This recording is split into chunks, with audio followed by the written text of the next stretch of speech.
We have heard number of good stories of Saint Francis of Assisi. But this story goes like this. One evening, Francis came to eat in the cell, and there was a fire lit. And all of a sudden, the flame of the fire began to reach the roof and it started burning. His companion, one who was there, tried his best to distinguish the fire, but Francis did not help him. He took his blanket and found shelter in the nearest forest, leaving this brother to stop the fire all alone.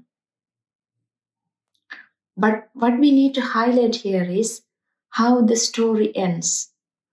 After wandering in the forest, then Francis realized his fault, and the following day, he came to the brother to confess his sin and sought reconciliation. Like Francis, in our lives also, we try to avoid to fall back, but sometimes it cannot be avoided. These things we can name as a spiritual imperfection or our vulnerabilities. But we need to think how Francis was able to do some transition process to come back, to confess his sins. Then Francis himself stated, it is not his own willingness or moral perfection, but it is done to him.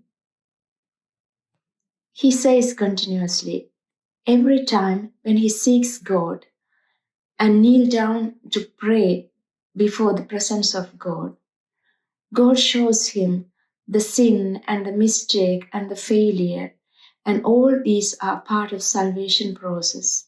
First there is a fall, and then we recover from the fall. Both are mercy of God. So the only way of perfection is to include and forgive our imperfection. That is the way to our perfection. And we need to remember, God is there to show us mercy.